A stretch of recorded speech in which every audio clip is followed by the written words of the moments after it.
जय हिंद। मेरा नाम है रवि। आपका स्वागत करता हूं अर्थवर्धन चैनल में।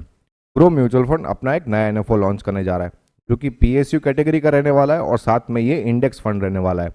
इस फंड का नाम है grow Nifty India railways PSU index fund. ये 16 जनवरी को ओपन हो चुका है और 38 जनवरी को क्लोज हो जाएगा। अगर आपको भी इस फंड के अंदर इन्वेस्टमेंट करना है तो लिंक मैंने डिस्क्रिप्शन के अंदर दे दिया है, वहाँ से आप बहुत ही ईजिली इस फंड के अंदर इन्वेस्टमेंट करना स्टार्ट कर सकते हैं। इंडिया के अंदर जो ट्रेन का जो जर्नी है, मतलब रेलवे का जो जर्नी है, वो बहुत ही पुराना है। 1853 के अंदर रेलवेज को यहाँ पर इंट्रोड्यूस किया गया था और अभी के समय में 2024 के अंदर हम देख सकते हैं कि इंडिया के अंदर रेलवे की जो एफिशिएंसी है वो बहुत ही शानदार तरीके से बढ़ते हुए हमें देखने को मिल रही है। गवर्नमेंट भी ये जो एफिशिएंसी है उसको बढ़ाने के लिए बहुत सारे काम कर रही है। जैसे कि जो बजट है वो हम देख रहे हैं कि 2020 के बाद 2024-25 के अंदर ये जो बजट है 1.65 टाइम्स जितना बढ़ चुका है। साथ में यहाँ पर जो फ्रेट कैरिंग कैपेसिटी है उसको भी बढ़ाया जा रहा है। इसके अंदर भी बजट को एक्सपेक्टेशन से ज़्यादा यहाँ पर इन्वेस्टमेंट किया जा रहा है। साथ में 2020 साथ में यहाँ पर 2030 के अंदर जो यहाँ पर इंडस्ट्रियलाइजेशन के कारण जो ग्रोथ हो रहा है वो अराउंड 1.65 टाइम्स जितना हो सकता है। और साथ में जो पैसेंजर कैरिंग कैपेसिटी है वो अराउंड 8 गुना जितनी हो सकती है 2047 तक के अंदर। इंडिया के अंदर जो पैसेंजर ट्रैवलिंग है वो बहुत ही बड़ी संख्या में होता है। अभी तक के आंकड़े अगर हम देखें तो यहाँ पर 830 करोड़ जितने पैसेंजर्स अभी तक ट्रैवल कर चुके हैं। इंडिया के अंदर 400 नई energy efficient Vande Bharat train को लॉन्च करने वाले हैं। और साथ में यहाँ पर एक्सपेक्टेशन ये है कि 44,000 प्लस जितने किलोमीटर्स के जो रेल ट्रैक्स है वो बिछाए जाने वाले हैं। साथ में जो कवच है, जैसे कि एंटी कोलिजन डिवाइस जैसे जो कवच है वो भी लगाए जा रहे हैं, वो 6,000 किलोमीटर जितने लग चुके हैं। साथ में मॉडर्नाइजेशन भी हो रहा है। 1300 जितने रेलवे स्टेशन ऐसे हैं जिनको मॉडर्नाइज किया जा रहा है। और इसी तरीके से फ्रेट कैरिंग कैपेसिटी भी हमको बढ़ते हुए देखने को मिल रही है। इंडिया की बहुत सारी ऐसी स्कीम्स जो है जो रेलवे स्टेशन के जो डेवलपमेंट है उसके अंदर भी काम में आती है, जैसे कि अमृत भारत स्टेशन स्कीम। तो इसके अंदर क्या हो रहा है कि जो सर्वेलेंस कैमरेज हैं उनको इंस्टॉल किया जाएगा, फ्री वाईफाई भी हमको मिल रहा है, साथ में इम्प्रूव्ड पैसेंजर्स इंफॉर्मेशन सिस्टम भी लगाए जाने वाले। तो ये सब कौन कर रहा है? तो ये कर रहा है रेलटेल। एक और यहाँ पर चीज़ हम देख सकते हैं कि कवच लगाया जा रहा है जिसको हम कह सकते हैं कि ये है train collision avoidance system, TCAS। तो ये कौन कर रहा है? तो BEL नाम की कंपनी है वो कर रही है।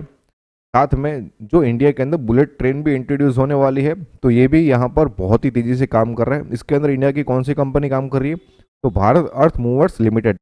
इंडियन रेलवेज का जो ग्रोथ है वो बहुत ही तेज़ी से हो रहा है और बहुत ही बड़े पैमाने पे हो रहा है। साथ में यहाँ पर इंडिया के अंदर जो ट्रेन की स्पीड है और साथ में एफिशिएंसी के ऊपर भी ध्यान दिया जा रहा है। पैसेंजर का जो एक्सपीरियंस है उसको भी बढ़ाया जा रहा है, जैसे कि यहाँ पर वंदे भारत ट्रेन को इंट्रोड्यूस किया जा रहा है और लोगों की सेफ्टी जो है, पैसेंजर्स की सेफ्टी है, उसका भी खास ध्यान दिया जा रहा है। तो किससे हो रहा है? तो यहाँ पर कवच करके जो सिस्टम है उसको इंट्रोड्यूस किया जा रहा है। अब इंडिया के अंदर एक जगह से दूसरी जगह पर जो सामान भेजा जाता है वो उसमें से सबसे बड़ा जो क्वांटिटी होता है वो होता है कोल का। यहाँ पर फ्रेट सर्विस के अंदर कोल का ही मात्र 45.29% जितना ट्रांसपोर्टेशन होता है। इसके बाद आता है यहाँ पर आयरन ओर का। साथ में यहाँ पर अलग अलग चीज़ें जैसे देख सकते हैं, जैसे कि यहाँ पर है इम्पोर्टेड कोल है, साथ में कंटेनर्स है जो कि एक जगह से दूसरी जगह पर जाते हैं, मिनरल ऑयल है, फूड ग्रेन्स है, फर्टिलाइजर्स है, क्लिंकर्स है और साथ में पिग आयरन एंड स्टील है। रेलवे के द्वारा सामान को एक जगह से दूसरी जगह पर अगर भेजना होता है तो सबसे ज़्यादा सस्ता पड़ता है। कैसे? तो वो आप यहाँ पर देख सकते हैं कि रेल के द्वारा एक जगह से दूसरी जगह पर अगर सामान को भेजा जाता है तो उसका कॉस्टिंग कितना आता है वो भी आप यहाँ पर देख सकते हैं। जैसे कि 1.6 रुपीज़ पड़ता है पर किलो टन पर किलोमीटर। और वाटरवेज के अंदर कितना पड़ता है? 2 रुपये। रोड के द्वारा अगर बेचते हैं तो 3.6 रुपीज़ और जबकि एयरवेज के द्वारा बेचते हैं तो 18 रुपीज़ जितना यहाँ पर हमको भाव पड़ता है। तो मतलब समझ सकते हैं कि रेलवे के द्वारा जो फ्रेट कैरिंग जो होता है उसमें सबसे सस्ता पड़ता है। इसी के कारण जो फ्रेट कैरिंग कैपेसिटी है उसको भी बढ़ाया जा रहा है। अब इंडिया गवर्नमेंट की बहुत सारी स्कीम्स ऐसी है जो फ्रेट कैरिंग कैपेसिटी को एनहांस कर रही है, जैसे कि नेशनल रेल प्लान है, PM गति शक्ति है और साथ में यहाँ पर डेडिकेटेड फ्रेट कॉरिडोर्स भी है। अब रेलवे सेक्टर कोई छोटा मोटा सेक्टर नहीं है, इसको बहुत सारे अलग अलग सेक्टर सपोर्ट करते हैं। जैसे कि यहाँ पर कंस्ट्रक्शन है, इसके बाद फाइनेंशियल सर्विसेज है, इसके बाद कंज्यूमर सर्विसेज है, सर्विसेज का भी एक अलग से सेगमेंट है, पावर है, कैपिटल गुड्स है, ऑयल गैस एंड कंज्यूमेबल्स है, टेलीकम्युनिकेशन है और साथ में मेटल एंड माइनिंग भी है। अभी इस फंड के अंदर कौन से स्टॉक रहने वाले हैं और उनका यहाँ पर वेटेज कितना रहने वाला है, तो वो भी आप यहाँ पर देख सकते हैं। जैसे कि आप यहाँ पर देख सकते हैं, सबसे ज़्यादा वेटेज यहाँ पर रहने वाला है IRFC का, जिसका 19.35 वेटेज रहेगा।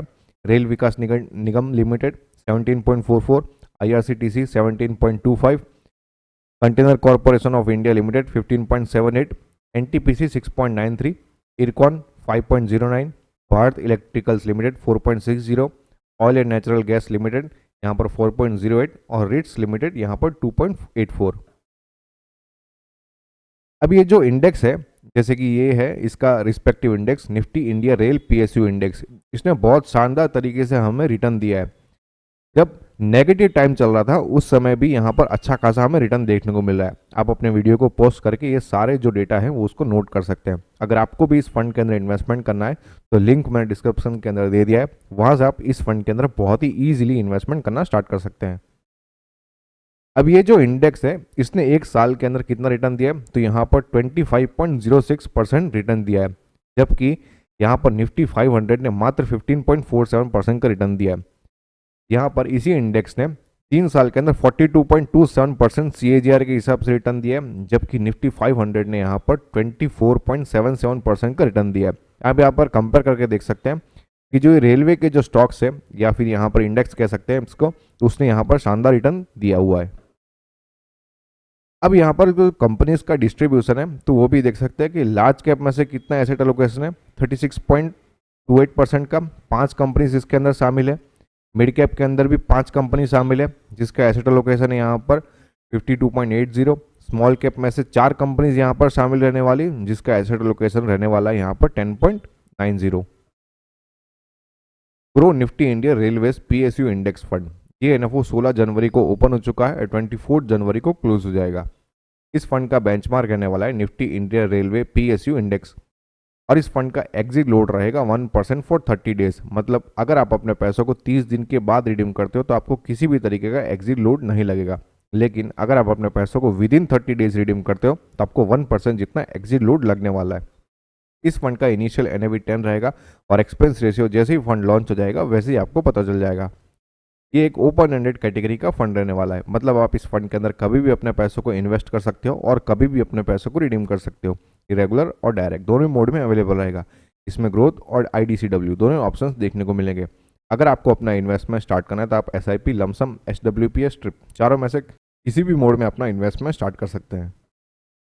मिनिमम इन्वेस्टमेंट की बात करें तो लमसम में मात्र 500 रुपीज़ आप अपना इन्वेस्टमेंट स्टार्ट कर सकते हो, या फिर अगर आपको अपनी SIP स्टार्ट करनी है तो मात्र 100 रुपीज़ पर मंथ आप अपने SIP स्टार्ट कर सकते हैं। अगर आपको भी इस फंड के अंदर इन्वेस्टमेंट करना है तो लिंक मैंने दे दिया है, वहाँ से आप कर सकते हैं। अगर कोई ऐसा इन्वेस्टर है जो सीरियसली अपना इन्वेस्टमेंट स्टार्ट करना चाहता है तो नीचे दिए गए नंबर पर आप कॉन्टैक्ट कर सकते हैं। अब मेरा क्या मानना है इस फंड के बारे में वो मैं आपको बताता हूँ। ये जो रेलवे सेक्टर है वो आगे आने वाले समय के अंदर बहुत ही तेज़ी से ग्रो करने वाला है, क्योंकि गवर्नमेंट की स्कीम्स इस तरीके से हैं जो इसको बहुत ज़्यादा सपोर्ट करती है।